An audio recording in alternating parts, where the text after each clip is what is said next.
At a lavish wedding in the heart of Charleston, where old money flowed as freely as the champagne, a quiet black janitor named Marcus Reed swept the floor.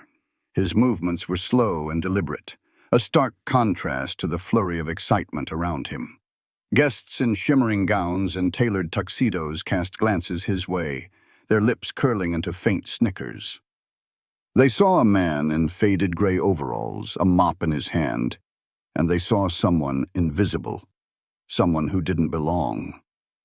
The bride, a vision in white lace named Amanda Collins, pointed a perfectly manicured finger at him right in the middle of her ceremony.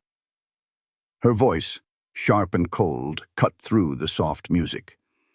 "Get out!" she screamed, her face a mask of fury. "You're ruining my wedding!" Laughter, cruel and sharp, rippled through the room. But Marcus wasn't who they thought he was. He was a millionaire CEO, a decorated general, and he was about to reveal a truth that would shatter their perfect, polished world. By the end of the night, the woman who mocked him would stand speechless, her world turned upside down, and the man she had just humiliated would take the microphone to deliver a truth that would change her life forever. Before we find out what happens next, tell us where you're watching from. And if this story already has you hooked, make sure to hit that like button, because it's about to get intense. The ballroom of the Collins estate was a masterpiece of southern opulence. Sunlight streamed through floor-to-ceiling windows, catching the light of a dozen crystal chandeliers and making the polished marble floors gleam like a frozen lake. The air was thick with the scent of lilies and expensive perfume. A jazz quartet played a soft, sophisticated melody in the corner, providing a gentle soundtrack to the clinking of champagne flutes and the low hum of polite conversation. Servers in crisp white uniforms moved through the crowd like ghosts, their silver trays laden with delicate hors d'oeuvres. It was a scene of perfect, calculated elegance, a world where every detail was curated to project an image of wealth and status. In the corner, near the grand entrance to the dance floor, Marcus Reed worked silently. He had noticed a small, sticky spill of what looked like spilled champagne, a minor imperfection in an otherwise flawless scene. His movements were economical and precise, the result of years of discipline. He dipped his mop into the bucket, wrung it out, and began to clean the spot with smooth, even strokes. He kept his head down, his focus entirely on his task. He was used to being invisible in rooms like this. In fact, he preferred it. It allowed him to observe, to see people as they truly were when they thought no one of importance was watching. He heard the whispers, felt the dismissive glances, but they slid off him like water off a duck's back. He had faced down enemy fire in desolate landscapes and stared across boardroom tables at corporate titans who would sell their own mothers for a better stock price. The snickers of a few pampered wedding guests were less than nothing to him. Amanda Collins, the bride, was the center of this glittering universe. Her dress, a cascade of silk and pearls, was rumored to have cost more than a new car. Her hair was swept into an intricate updo, and diamonds sparkled at her throat and on her fingers. She was posing for a photograph with her bridesmaids, a practiced, dazzling smile plastered on her face, when her eyes fell upon Marcus. The smile vanished instantly, replaced by a look of pure, unadulterated disgust. The photographer's flash went off, capturing the ugly twist of her features. "What is that doing here?" she hissed to her maid of honor, her voice a venomous whisper. Her friend followed her gaze and shrugged, a small, nervous gesture. Amanda's anger, however, was not a thing to be contained. It swelled within her, a hot, bitter tide. She took a step forward, away from the staged perfection of her photo op. Her voice rose, no longer a whisper, but a sharp, commanding cry that sliced through the gentle music. "Hey, you!" she shouted, pointing directly at Marcus. The entire room seemed to hold its breath. The jazz quartet faltered, a single sour note hanging in the air. "Get out of here, now! You're ruining my pictures!" A wave of nervous energy rippled through the guests. A few people exchanged shocked looks, but most of them began to smirk. It was a spectacle, a bit of unexpected drama to liven up the afternoon. Someone in the back snickered loudly, a sound that carried across the now quiet room. "Should have cleaned before the wedding," the man muttered to his companion, loud enough for everyone to hear. A few cell phones were discreetly raised, their small red recording lights blinking on, eager to capture the confrontation.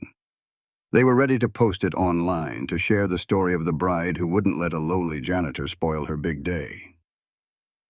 Marcus paused his work. He slowly lowered the mop, the wooden handle resting against the cool marble. He straightened up, his back straight, his posture betraying a discipline that was utterly at odds with his humble attire. He looked at Amanda, his eyes steady and calm. There was no fear in them, no anger, not even surprise. There was just a quiet, profound disappointment. He remained silent, a rock in the stream of her fury. He did not move. His stillness only fueled her rage. Amanda's face flushed a deep blotchy red. This was her day, her perfect, expensive day. And this man, this nobody, was defying her. She stormed across the ballroom, her silk train whispering over the marble. She stopped just a few feet from him, her body trembling with indignation. "I said get out!" she screamed, her voice cracking with the force of her emotion. With a sudden, violent motion, she reached out and shoved his mop. It clattered to the floor, the sound echoing in the cavernous, silent room. "Do you have any idea how much this wedding cost?" she spat, her words dripping with contempt. "You don't belong here." The room was now utterly still. The air was thick with tension. Every eye was on the bride and the janitor. Marcus simply nodded, a slow, deliberate movement of his head. He bent down, his joints creaking softly, and picked up his mop. He stepped back, ceding the space to her, his expression unreadable. But one person in the room, a young waitress named Sarah, watched the scene unfold with a growing sense of unease. She saw the bride's tantrum, the guests' cruel amusement, but she also saw the man. She saw the way he held himself, the quiet dignity in his eyes, the almost regal composure he maintained in the face of such public humiliation. And in her heart, a single thought took root. Something here was very, very wrong. Amanda's meltdown was far from over. She stood in the center of the ballroom, the spotlight of 100 pairs of eyes fixed upon her. And she felt a surge of righteous power. She had asserted her authority, and it felt good. "This is my day," she shouted, her voice ringing with a sense hysteria that she mistook for strength. The clicking of cameras from the professional photographer, now joined by the flashes of guest cell phones, only encouraged her. She was the star of the show. "We paid too much money for this venue to have some janitor lurking around in the background of our photos." Her stepfather, Richard Collins, a man whose smile never quite reached his cold, calculating eyes, let out a short, approving chuckle. "Should have known the help would try to ruin the photos," he said to the man beside him, his voice laced with a casual cruelty that he wore like an expensive cologne. Marcus remained silent. He methodically placed the fallen mop back onto his cleaning cart. He straightened a bottle of cleaning solution, his hands steady and sure. His quiet dignity seemed to act as a personal insult to Amanda, a silent rebuke that she could not tolerate. It was as if he was refusing to play his part in her drama, refusing to cower and beg for forgiveness. "Security!" she yelled, her voice now shrill and piercing. She scanned the room, her eyes landing on two burly men in black suits standing near the entrance. "Escort this man out of my wedding, now!" The waitress, Sarah, felt a knot tighten in her stomach. She couldn't just stand by and watch this happen. She took a hesitant step forward, her tray of empty champagne glasses trembling in her hand. "He didn't do anything, Amanda," she began, her voice small but clear in the silent room. "He was just cleaning up a spill." Amanda's head whipped around, her eyes narrowing into icy slits. "Shut up!" she snapped, dismissing Sarah with a wave of her hand as if she were shooing away a fly. "You're just a waitress. What do you know?" She turned her venomous gaze back to Marcus. "He's lucky I don't have him fired right now." The word fired hung in the air, ugly and sharp. It was a reminder of the power dynamics at play, of who held the cards and who was disposable. A few of the guests began to whisper amongst themselves, their amusement turning to a faint, uncomfortable guilt. This had gone too far. It was one thing to have a laugh at a bride's expense, another to watch a man's livelihood be threatened over a spilled drink. But no one spoke up. No one wanted to be the next target of Amanda's wrath. Marcus, still wordless, began to wheel his cart toward the ballroom doors. He moved with a slow, unhurried grace, his head held high. He did not look at Amanda. He did not look at the mocking guests. He simply moved toward the exit, his presence a silent judgment on the entire room. As the heavy double doors swung closed behind him, cutting him off from the world of wealth and privilege, Amanda dusted off her pristine white dress, as if she had just touched something unclean. She forced a bright, brittle smile onto her face. "Now," she said sweetly, her voice once again light and airy, "let's get back to the photos, shall we?" The quartet, taking their cue, hesitantly began to play again. The spell was broken. The uncomfortable moment had passed. But no one, not even Amanda, noticed the way Marcus had glanced back over his shoulder just before the doors closed. In that final, fleeting look, his eyes had glinted with something far deeper than hurt.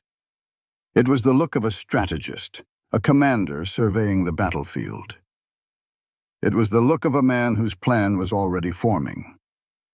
Later that night, long after the last of the champagne had been poured and the final guest had departed, Marcus Reed sat alone in the driver's seat of a sleek black SUV parked in the shadows of the venue's sprawling parking lot.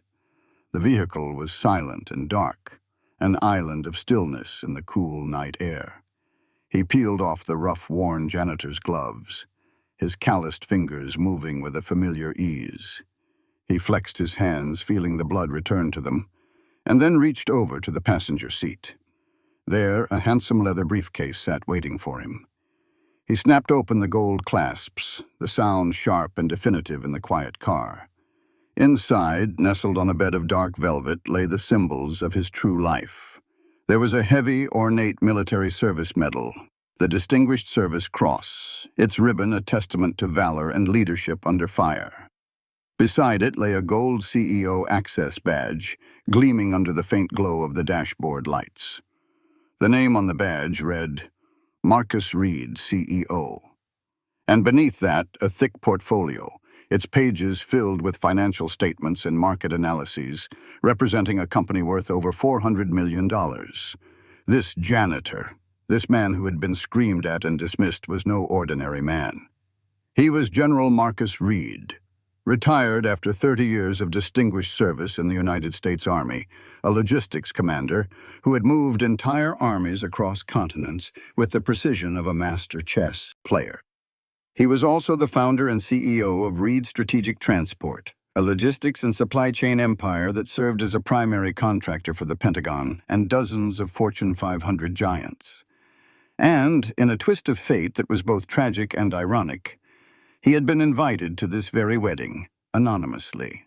Because Amanda Collins, the arrogant, cruel bride who had humiliated him, was his estranged daughter.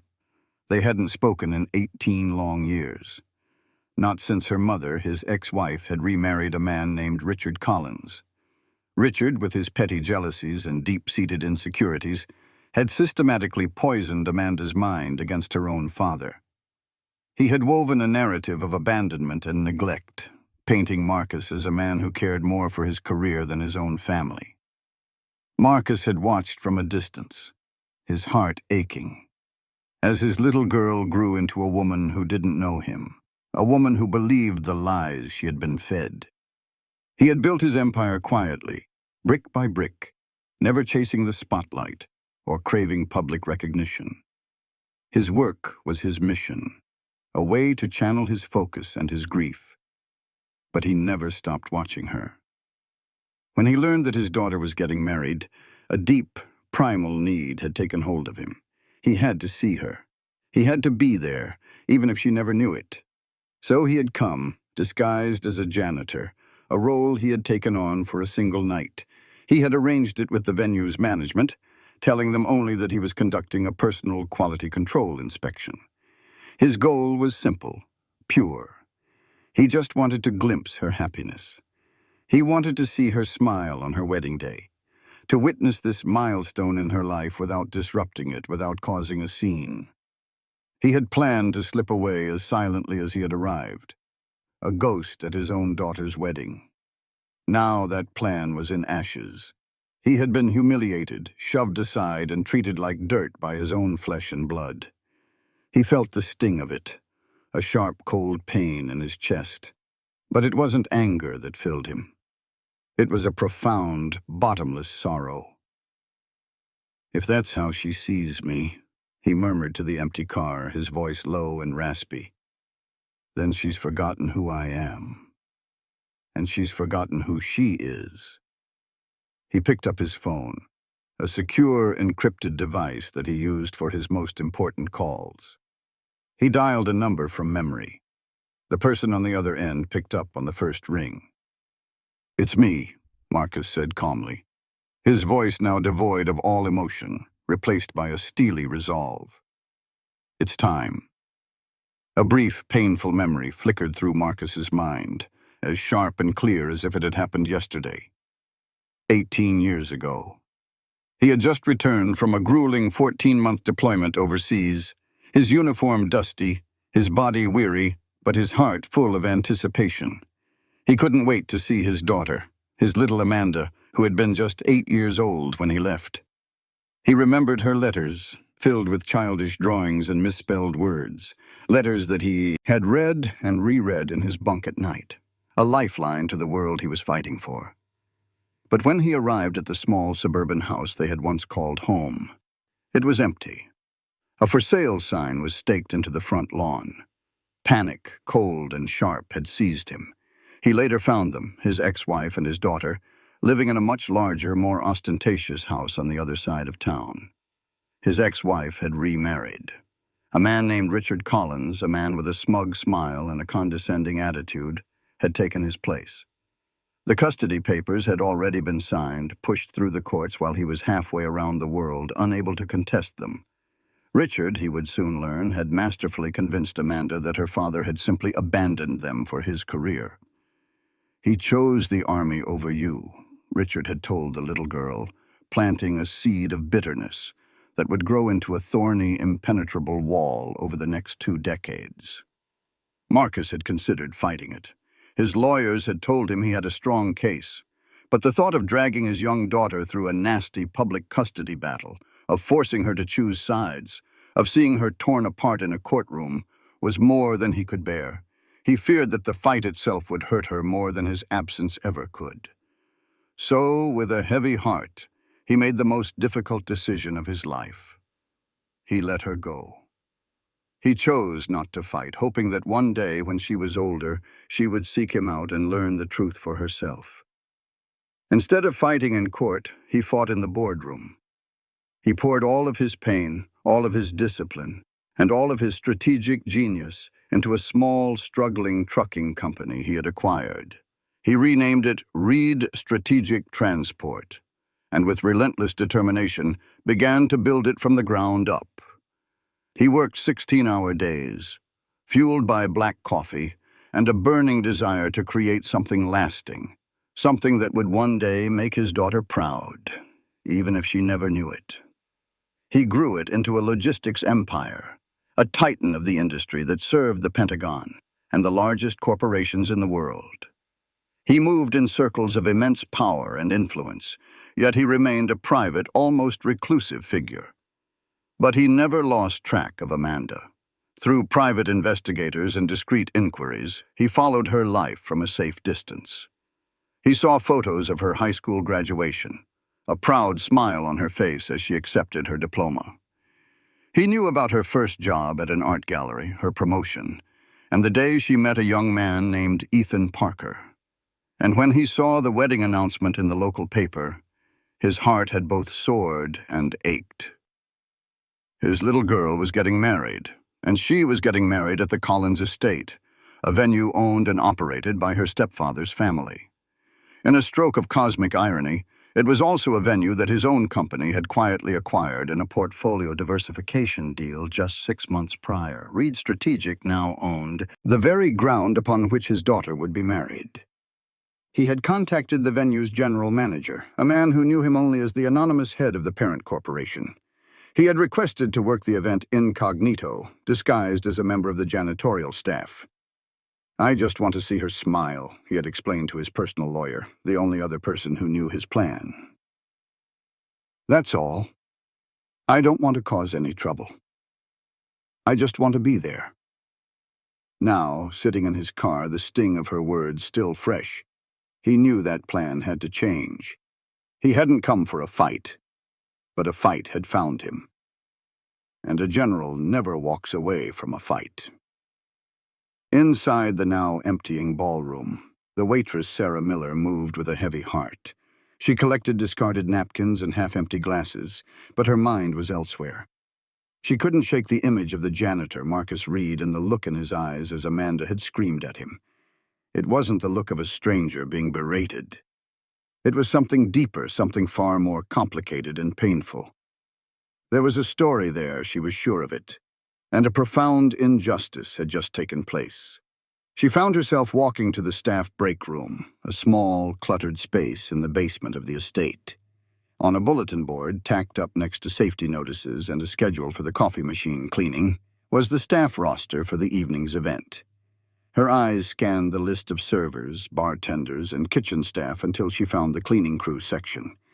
And there it was, in neat typed letters: Marcus Reed. A sudden impulse seized her.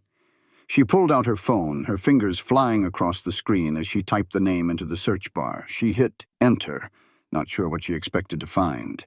Maybe a social media profile, a local address, something to make the man seem more real.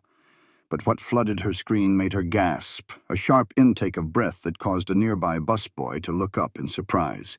The search results were not for a local janitor. They were for a titan. General Marcus Reed retires after 30 years of decorated service, read one headline from a major news network. CEO Marcus Reed expands Reed Strategic to a $400 million valuation, announced another from a prestigious business journal. There were pictures of him shaking hands with presidents, standing beside foreign dignitaries and accepting awards in front of vast audiences. It was the same man, the same steady eyes, the same strong jawline, the same quiet dignity. It was him, without the faded overalls, dressed in a decorated military uniform or a perfectly tailored suit. Shock rippled through her.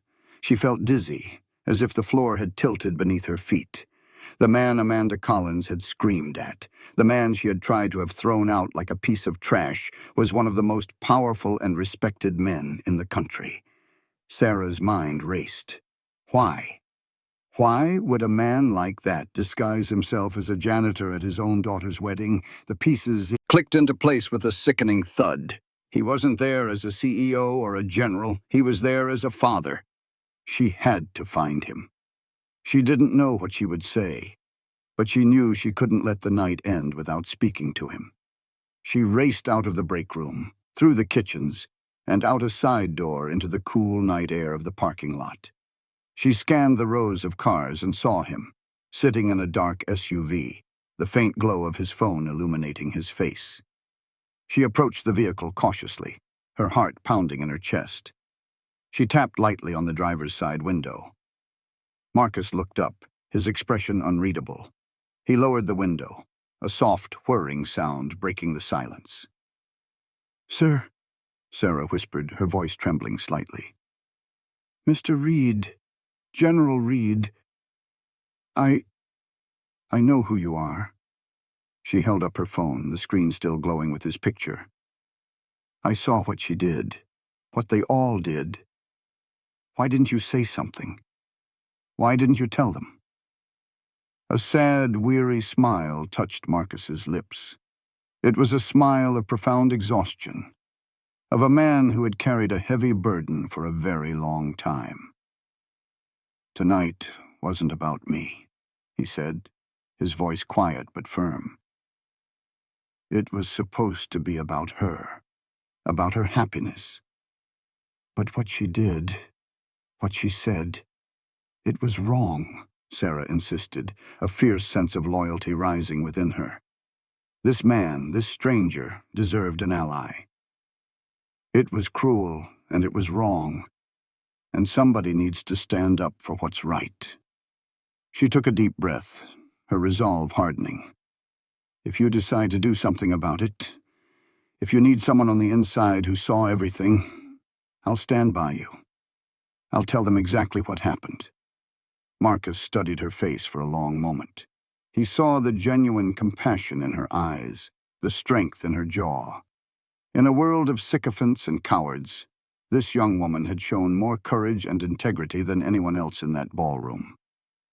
"You may get that chance sooner than you think," he said quietly, his voice carrying a new weight, a new sense of purpose. He had found his first ally. Back inside the grand ballroom, Amanda Collins was holding court, basking in the fading glow of her wedding. The number of guests had dwindled, but her most ardent admirers remained, gathered around her like moths to a flame. She was on her third glass of champagne, and her cheeks were flushed with a mixture of alcohol and triumph. "Did you see his face?" she laughed, recounting the incident with the janitor for what felt like the 10th time. She directed the question to her stepfather, Richard, who stood beside her, a smug smirk plastered on his face. That janitor looked like he was about to cry. It was pathetic. Richard chuckled, placing a proprietary hand on her shoulder. "People like that belong on their knees," he said, his voice dripping with condescension. "They need to be reminded of their place in the world. You did the right thing, Amanda. You showed everyone that you're not a person to be trifled with." His words were like gasoline on the fire of her arrogance, and she drank them in gratefully. This was the validation she craved, the approval she had spent her entire life chasing from him. Ethan, her new husband, stood slightly apart from the group, his expression troubled. He shifted his weight from one foot to the other, the knot in his stomach tightening with every cruel word. He had been horrified by Amanda's outburst, but he had been too stunned, too cowardly to intervene. Now the guilt was eating at him. "Amanda, don't you think maybe you went a little too far?" he ventured, his voice barely a whisper. Amanda turned to him, her smile faltering, replaced by a flash of irritation. "Oh, please, Ethan," she scoffed, rolling her eyes dramatically. "Don't be so dramatic. It's not a big deal. If someone can't handle a little reality check, that's their problem, not mine. He needed to be put in his place." She waved her hand dismissively as if swatting away his concerns. The remaining guests laughed nervously, their loyalty to the wealthy bride and her powerful stepfather overriding any moral objections they might have had. Amanda drank in their attention, her arrogance blooming like a toxic flower. She felt powerful, untouchable. "This wedding is about our class," she declared, her voice rising with self-importance as she gestured around the opulent room. "It's about our image. It's about surrounding ourselves with the right kind of people. It is not about catering to the feelings of people like him." She took another long sip of her champagne, the bubbles fizzing on her tongue. She felt victorious, as if she had won some great battle. She had defended the sanctity of her perfect day against an intruder, a blemish on her flawless canvas. She had no idea that the battle had not even begun. She had no idea that the man she had so casually and cruelly mocked was, at that very moment, preparing to flip her entire polished, perfect world upside down. She was celebrating a skirmish, utterly oblivious to the war that was about to be declared upon her. Marcus drove home through the quiet, sleeping streets of Charleston. The city's historic charm was lost on him tonight. He saw only shadows and empty roads. When he arrived at his house, a large but understated home set back from the road behind a grove of ancient oak trees, he didn't turn on the lights. He walked through the dark, silent rooms until he reached his study. This was his sanctuary, his command center. The walls were lined not with frivolous art, but with the artifacts of his life. Framed medals and commendations, photographs of him shaking hands with presidents and four-star generals, and detailed maps of logistical operations that had changed the course of modern history. It was a room that spoke of power, discipline, and immense responsibility. He sat down behind his large mahogany desk and picked up a secure, satellite-powered phone, a device reserved for his most critical communications. He dialed the first number, his fingers moving with practiced efficiency. "This is Reed," he said, his voice calm and level, betraying none of the turmoil in his heart. "Schedule a full board meeting for tomorrow, 3 o'clock in the afternoon, at the Collins estate." There was a brief pause on the other end. "Yes, sir," his executive assistant replied, her voice crisp and professional. "Consider it done." He disconnected the call and immediately dialed another number, this one for the head of his real estate division. "This is General Reed," he said, using the title he reserved for moments when he needed to convey absolute authority. "Inform the venue management at the Collins estate that ownership will be represented in person at a meeting tomorrow at 1500 hours. I will be leading the discussion." "Understood, General," the voice on the other end confirmed. "They will be notified immediately." Finally, he hung up and sat in the silence for a long moment, the darkness of the room pressing in on him. He picked up his personal cell phone and scrolled through his contacts until he found a number he hadn't dialed in almost 2 decades. It was the number for Amanda's mother, his ex-wife. He knew she wouldn't answer his call, but he also knew she would listen to the voicemail. He took a deep, steadying breath and made the call. As he expected, it went to her voicemail. He didn't raise his voice. He didn't let any anger or resentment seep into his tone. He spoke gently, as if delivering a simple piece of information. "This is Marcus," he said. "I was at Amanda's wedding today. There is a meeting at the venue tomorrow at 3. You and Richard need to be there." He paused for a beat, letting the weight of his words settle. "Tell Amanda," he added, his voice softening almost imperceptibly, "that I'll be speaking tomorrow." He ended the call, placed the phone back on his desk, and stared out the window into the deep, impenetrable black of the night. The pieces were now in motion. The next morning, Amanda Collins woke up in a haze of champagne and self-satisfaction. Sunlight streamed into the lavish hotel's suite where she and Ethan were staying. She stretched languidly, a smug smile on her face as she replayed the events of the previous day. Her wedding had been perfect, and the little bit of drama with the janitor? That had just been the cherry on top, a story she would be telling for years. Her perfect mood was only slightly soured when her mother forwarded her a text message. It was a summons. "Mandatory venue meeting, 3 p.m. Your attendance, as well as Richard's and Ethan's, is required." She showed the message to Richard, who had joined them for brunch. He frowned, a flicker of annoyance crossing his face. "A mandatory meeting? The day after the wedding? What on earth for?" He tapped his fingers on the table, already formulating a strategy.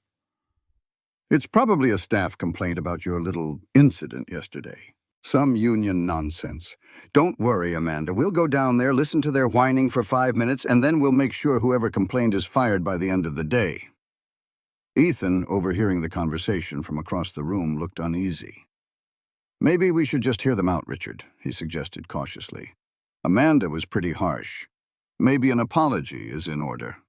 Amanda waved him off with a flick of her wrist, the diamonds on her new wedding band flashing in the light. "An apology? To a janitor?" "Don't be ridiculous, Ethan," she said, her voice dripping with scorn. "They should be grateful we even used this place. Our wedding probably paid their salaries for the next 6 months." She was untouchable. She was a Collins now. What did she have to fear from a few disgruntled employees? At 2:55 p.m., Amanda, Richard, and a reluctant Ethan arrived back at the estate. They were led to the main ballroom, the scene of yesterday's triumph. The room had been rearranged. A long, imposing table was set up at one end, and several serious-looking men and women in dark business suits were already seated. Amanda recognized the venue manager, who looked pale and nervous. And standing off to the side, looking both anxious and determined, was the waitress from yesterday, Sarah. Amanda shot her a venomous glare. So, she was the one who had complained. A tense hush fell over the room as the clock on the grand mantelpiece struck 3. On cue, the heavy oak doors at the far end of the ballroom swung open with a dramatic flourish, and into the room walked Marcus Reed. But this was not the janitor from yesterday. This was not a man in faded gray overalls. This man wore a tailored navy suit that fit him like a second skin, a suit that spoke of power and immense wealth. His shoes were polished to a mirror shine, and pinned to the lapel of his suit jacket, glinting under the light of the crystal chandeliers, was a small but unmistakable cluster of military service medals. Gasps, sharp and sudden, rippled through the room. The air crackled with stunned silence. Amanda's jaw dropped. A wave of confusion and disbelief washed over her. Her mind struggled to reconcile the image of the man in front of her with the memory of the humble janitor she had berated just 24 hours earlier. "You," she stammered, pointing a trembling finger at him. You're that janitor." Her voice was a shocked whisper, all of her previous arrogance stripped away, replaced by a raw, naked bewilderment. Marcus nodded calmly, his expression serene. He walked to the head of the long table and stood there, a figure of absolute authority. "That's one of my jobs, yes," he said, his voice even and strong, resonating through the silent ballroom. "I believe in understanding a business from the ground up." He paused, letting his words sink in, his gaze sweeping over the stunned faces in the room before finally settling on Amanda.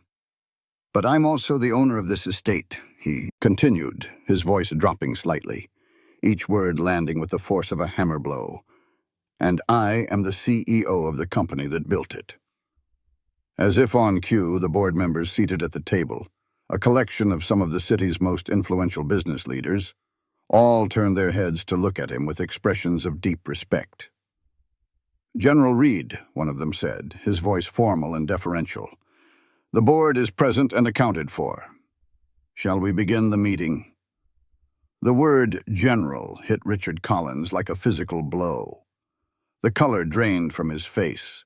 He sank back into his chair, his mouth opening and closing like a fish out of water. "General," he croaked, the sound barely audible. He looked from Marcus to the board members and back again, the terrifying reality of the situation beginning to dawn on him. This wasn't a staff complaint meeting. This was a reckoning. Marcus's eyes, hard as steel, locked onto Amanda's. The calm disappointment from the day before was gone, replaced by a focused, unwavering intensity. "We need to discuss what happened in this room last night," he said, his tone leaving no room for argument. He nodded to an assistant who dimmed the lights and turned on a large projector screen that had been discreetly set up at the side of the room. He played a video. It was cell phone footage, clear and steady. It was Sarah's recording. The entire room watched in horrified silence as the scene from yesterday unfolded on the screen. They saw Amanda's face, twisted in a mask of rage. They heard her voice, high and cruel, screaming, "I said get out!" They saw her shove the mop. They saw the guests laughing. They saw Marcus standing silent and dignified in the face of her tirade. Gasps and murmurs of shock echoed through the ballroom as the video played. The ugly reality of the incident, stripped of the glamour and champagne of the wedding, was laid bare for all to see. When the video ended, the screen went black, plunging the room into a heavy, suffocating silence. Marcus turned the lights back up. "This," he said, his voice quiet but carrying the weight of a judge's sentence, "is how guests are treated at my property. This is the image we are projecting." Amanda's face had drained of all color. She looked ghostly, her skin almost translucent. She stared at Marcus, her eyes wide with a dawning horror. I didn't know," she whispered, her voice trembling. "I didn't know who you were." Marcus leaned forward slightly, resting his hands on the polished surface of the table. His gaze never left hers. "It shouldn't matter," he said. And in those 3 simple words, he dismantled her entire worldview. Marcus took a deep, steadying breath. The air in the room was thick with unspoken questions and a palpable sense of dread. He looked at the young woman before him, the woman who wore his eyes and his chin, but whose heart he no longer knew.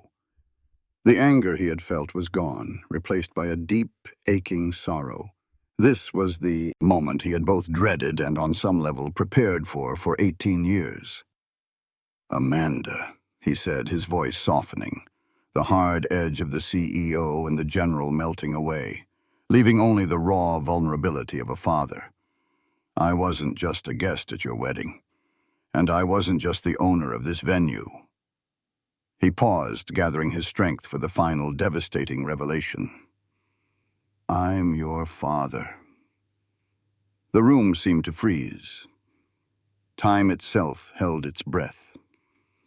The words hung in the air, electric and unbelievable. Amanda stumbled back a step, her hand flying to her mouth as if to stifle a cry. Her eyes, wide with shock, darted from Marcus's face to Richard's, searching for some sign that this was a lie, a cruel joke. "No," she whispered, shaking her head slowly from side to side. "No, that's not possible. My father left us. He abandoned us." The lie she had been told her entire life, the foundation upon which her entire identity had been built, came pouring out of her, a desperate, reflexive defense against a truth too painful to comprehend. "I never left you, Amanda," Marcus said, his voice gentle but firm, cutting through her denial. "I was shut out. Your mother remarried, and Richard made sure I had no place in your life. He filled your head with lies about me, about who I was, about why I was gone." He took a step toward her, his hands open at his sides. "I came here last night not as a general, not as a CEO. I came disguised as a janitor because I didn't want to cause a scene. I came just as a father, hoping for nothing more than to see you happy on your wedding day." A profound silence stretched across the ballroom, broken only by Amanda's ragged, shallow breaths. Ethan, her husband, looked from his new wife to the powerful man at the head of the table, his mind reeling. He had heard the stories about Amanda's absent father, the selfish military man who had chosen his career over his family. Now, seeing the truth in the flesh, a truth embodied by a man of such obvious strength and integrity, he felt a wave of nausea. He had married into a family built on a foundation of lies. Richard tried to speak, to bluster his way out of the corner he had been backed into. "Now see here," he began, his voice shaky. "You have no right." But Marcus cut him off with a single sharp glance, a look so cold and commanding that Richard's words died in his throat. "You filled her head with lies for 18 years, Marcus said, his voice dropping to a low, dangerous growl. "You stole my daughter from me. That ends now." Amanda's knees buckled. The strength seemed to drain out of her body, and she would have collapsed to the floor if Ethan hadn't rushed to her side to support her. The truth crashed down on her with the force of a physical blow. The janitor she had screamed at, the man she had humiliated in front of everyone she knew, the person she had treated with such utter contempt. It was him. "All this time," she whispered, her voice choked with a dawning, unbearable shame. "All this time, I humiliated my own father." The reckoning had arrived. Marcus Reed, the general, took command of the room. He turned his attention from his daughter to the board members and venue management who sat, stunned and silent, at the long table. "Effective immediately," he announced, his voice ringing with indisputable authority. This venue and all properties under the Reed strategic portfolio will undergo a complete review of management standards. We will be implementing a new zero-tolerance policy. Any employee, from management down to part-time staff, caught disrespecting any other staff member or any guest, regardless of their perceived status, will be fired on the spot. There will be no warnings. There will be no second chances. We will be a company that operates on a foundation of mutual respect, or we will not operate at all. He paused, his gaze sweeping over the nodding heads of the board members, before his eyes landed with chilling precision on Richard Collins. Richard, who had been trying to shrink into his chair, sat up straighter, a bead of sweat trickling down his temple. "As for you, Richard," Marcus said, his voice dangerously quiet. "Your company, Collins Development, currently holds a number of lucrative supply contracts with Reed Strategic. Is that correct?" Richard could only manage a weak, terrified nod.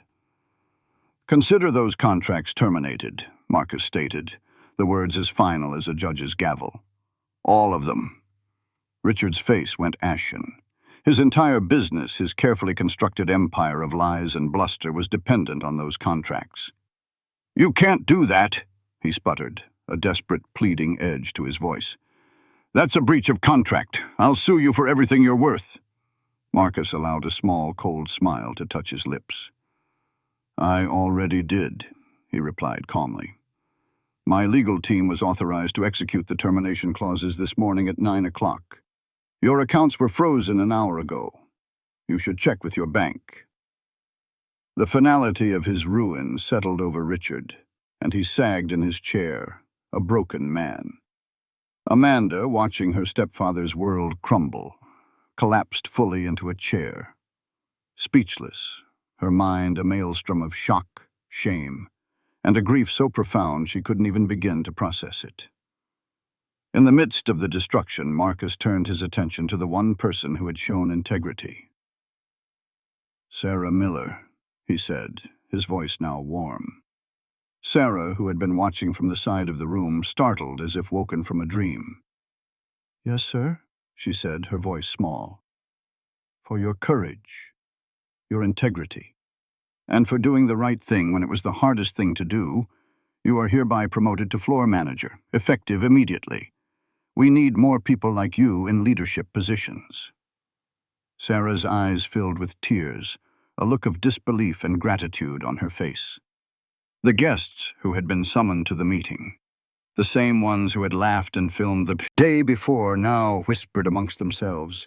Their jaws dropped as they witnessed the complete and total reversal of power. The janitor was a king, and the princess and her court had been brought to their knees.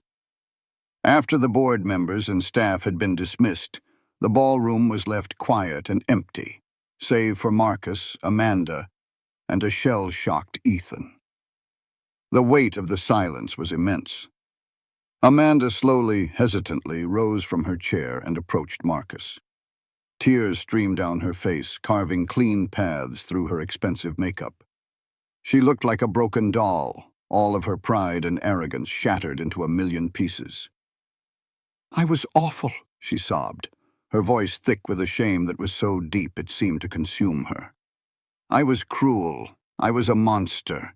I don't deserve to call you my father." She stood before him, her head bowed, her body trembling with the force of her crying.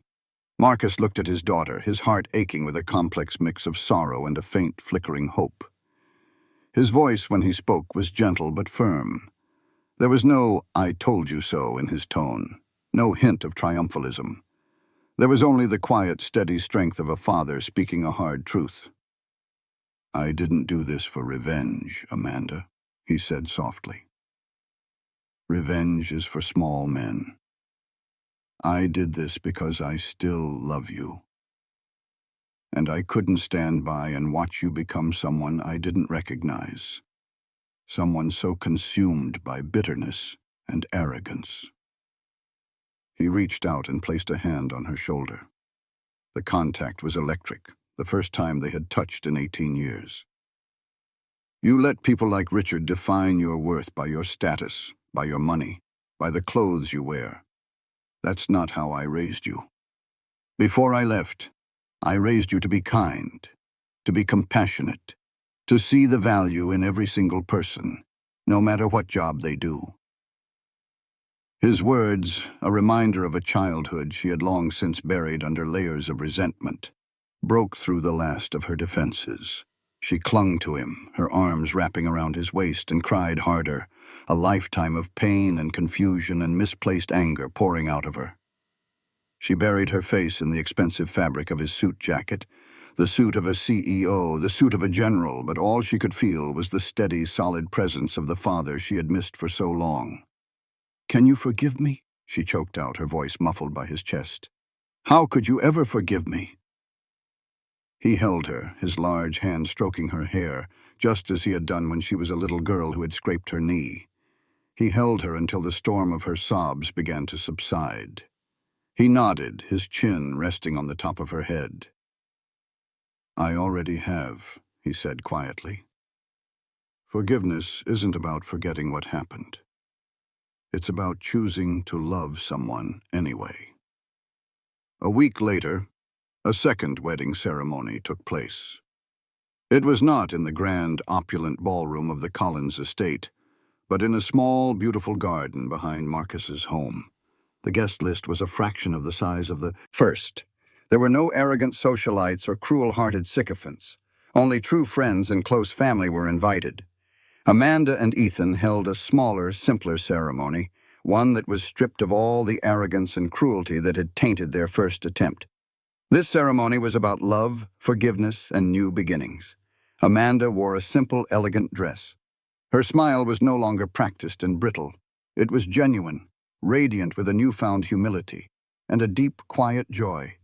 And this time, when she walked down the aisle, she was not alone.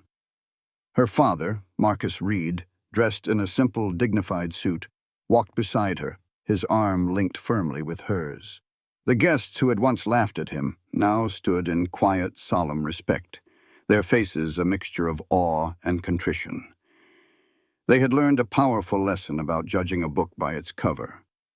Sarah Miller, the waitress who had stood up for what was right, stood beside Amanda as her maid of honor. Her presence was a symbol of the profound lesson that had been learned, a reminder that true class has nothing to do with money and everything to do with character.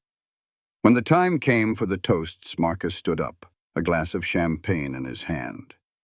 He looked at his daughter, his eyes shining with pride and love. He spoke not as a CEO or a general, but simply as a father. "We often confuse status with worth," he began, his voice calm and steady, carrying across the quiet garden. "We think that the title on our business card or the balance in our bank account is what defines us. But true worth, true strength is not measured by how high you can climb. It's measured by how you treat the people you don't have to be nice to." He looked around at the small gathering, his gaze lingering on each face. "Status means nothing without humility," he said. "And love means nothing without forgiveness. Today we celebrate both." He raised his glass. "To my daughter Amanda and my new son Ethan. May your life together be built on a foundation of kindness, respect, and unconditional love." Amanda believed power came from status. She thought that looking down on others somehow lifted her up. Richard Collins believed that a person's worth was determined by their wealth, that money gave him the right to be cruel and dismissive. But Marcus Reed, the man they both scorned, showed them both a deeper truth. He showed them that true strength is not found in a title or a bank account. It is measured by the grace you show under humiliation, by the quiet dignity you maintain when the world is mocking you. It is measured by the courage to forgive, even when you have been given every reason to seek revenge, even when you hold all the power to destroy. The man who had been shoved aside was the one who held the power to lift everyone up. And so, the janitor they mocked became the father they never forgot. He was a constant reminder that the most important lessons in life are often taught by the people we overlook. His presence in their lives became a compass, always pointing them toward humility, kindness, and the quiet strength of a forgiving heart. And that was the lesson they would never again ignore. A truth etched into their very souls by the man who had traded his uniform for overalls, all for the simple chance to see his daughter smile. Never judge a person by their role, because the janitor you mock today might own the building tomorrow, and the man you push aside might be the father you've been missing all along. If this story about dignity and justice moved you, don't forget to subscribe for more inspiring stories like this one. What would you have done in this situation? Let us know below.